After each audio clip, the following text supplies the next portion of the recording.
at this present time, in Spain, there's no national independent broadcasting regulator yet.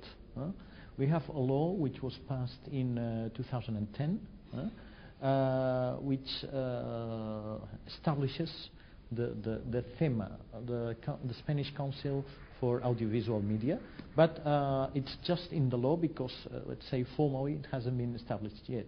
So we don't know exactly, we still don't have the resources, the people, etc. But we hope that it will be formed very soon. So first of all, we had this particular deficit in the case of Spain at the nationwide level, that there was no independent broadcasting regulator. The regulator was the Minister of Industry. So I think this is a unique case in Western Europe and in the Western world, I would say. This is the first thing, that it's a specific thing in the case of Spain. And secondly, in the case of Catalonia, we have always had a very important and vibrant media system.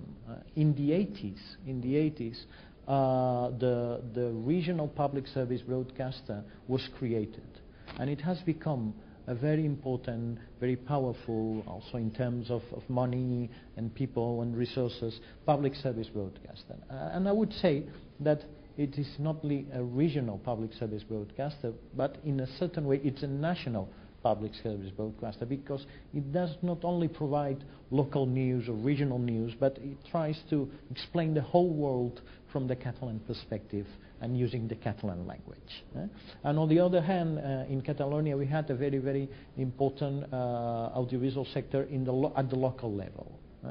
So in Catalonia, the public sphere is a very, very important one. It's a kind of different from the local, the global, the public sphere that exists in the rest of Spain. But first of all, in the 80s, we had the public service broadcaster, which has developed a lot and has become public service broadcaster comparable to, I don't know, maybe the Belgian or the Danish or public service broadcaster. And then in the year 2000, the Catalan Parliament decided to create the Catalonia Audiovisual Council because of the existence of this Catalan media landscape, and it was created following a little bit the model of the French CSA, the French regulator. There's also one particular thing, which is that according to our constitution, the Spanish central state has exclusive competence over telecommunications. And the autonomous communities can assume the competence of broadcasting regulation. So starting in 2000, the regulator was created according to these constitutional provisions. Secondly, in 2005, the Parliament passed a general broadcasting law, the Catalan Parliament, a general Catalan broadcasting law to be applied by the Catalan regulator. And now I think that we can say that we have a regulator which is comparable to the others that exist in the rest of Europe, because we grant license, we control, we supervise the performance of the public service broadcaster, and we control, let's say, content according to the principles of the directive. So we do most of the things that are done by European regulators. We also are part of the EPRA, the European Platform of Regulatory Authorities. We participate very actively in the international arena, and we are also founders of the Mediterranean Network of Regulatory Authorities, and we belong to the IIC. And after that, other autonomous communities like Andalusia and Navarra created their own audiovisual council, regional audiovisual councils. First of all, I have to say that the Spanish Constitution was approved in 1978. And in the Spanish Constitution, we have the clear division between telecom and audiovisual.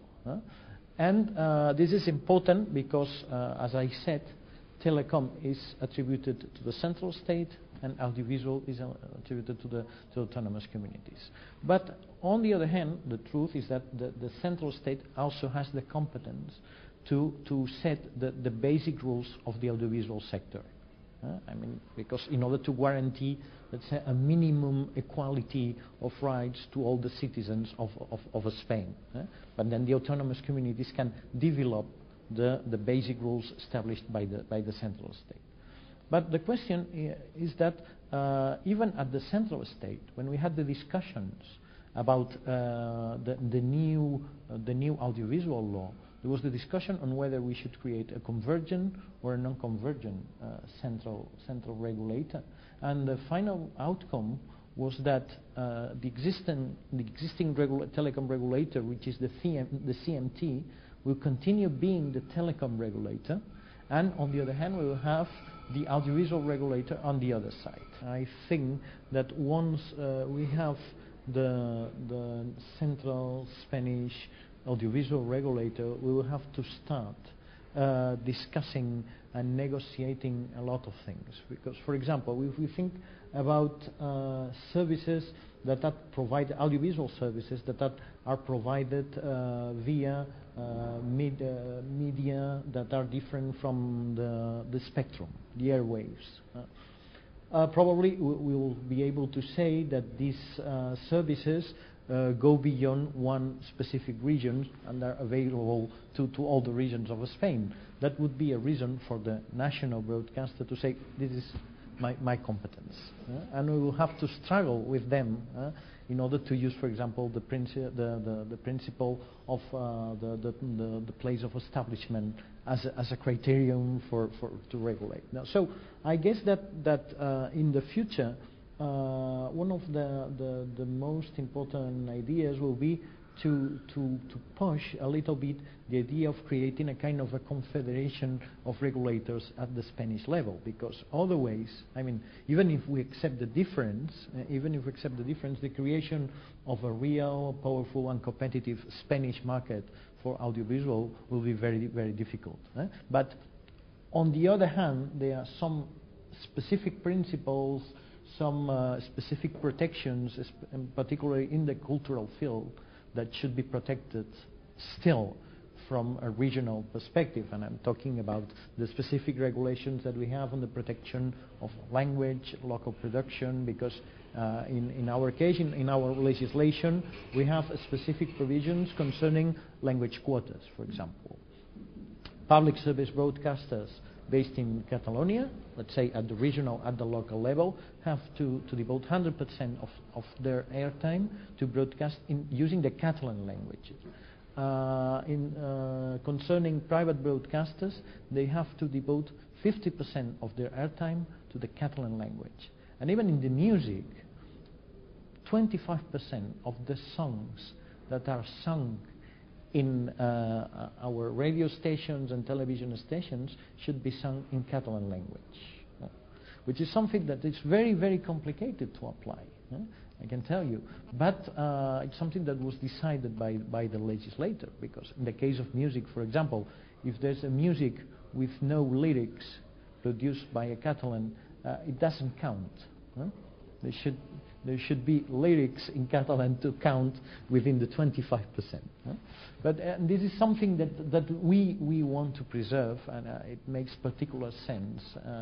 And also, I would say, I would insist in the existence of the Catalan regional/national public service broadcaster, because it has been a very important and powerful tool in order to, let's say, we use this term in order to normalize the use of the Catalan language. I have to say that in Spain we made the switch off on April the 3rd, 2010. In the same week, I started to see in the newspapers advertisements of these TVs that allow you to connect to internet content. So the day that we are, in principle, we were welcoming a brand new technology that was supposed to be the future, we had already in our shops a device that I would say that it would show to us in a very clear way a regulatory paradox. The paradox that you, through the same device, you are receiving on one hand content which is subjected to a very strict traditional regulation, and on the other side, through the same device, other kind of contents that are subject to a very, very different regulation, in some cases to no regulation. So this is a paradox that we have been trying to avoid, because we're using different devices. We said that the computer is something different. The way in which you use the computer is different from the way in which you consume other kind of audiovisual services. But now this differentiation, these differences in the future will tend to disappear, and they will show to us in a very let's say raw way the paradox that we will have to face as regulators. So what I see is a future in which traditional regulation should be made more flexible, so to speak. And on the other hand, concerning the other content which is not regulated for the moment, or not quite regulated, we have to think of, we have to try to balance between statutory regulation, if possible, and self and co-regulation schemes. Because, of course, there are some intermediaries that we can reach. For example, the owners of the wires and the pipes, the owners of the platforms of distribution. But from, even I would say, from a constitutional point of view, it would be disproportionate to impose to these intermediaries the same boundaries, the same limitations that we have been imposing for many years to traditional broadcasters. So we have to go and find lighter forms of regulation, which could be considered to be proportionate to the role that have these. So we will need to cooperate with them via self and co-regulatory schemes. I think it's the only solution to reach, to continue, because on the other hand, it's true that there are some values, principles, and rights that should be protected also in the digital world. The technological change has not changed the need to protect certain needs, certain principles, certain rights that belong to the citizens. So we'll have to find the best instruments. And for the moment, I think that the statutory regulation will not be enough, will not be a useful instrument. So we have to go through trying to see possible self and co-regulatory schemes.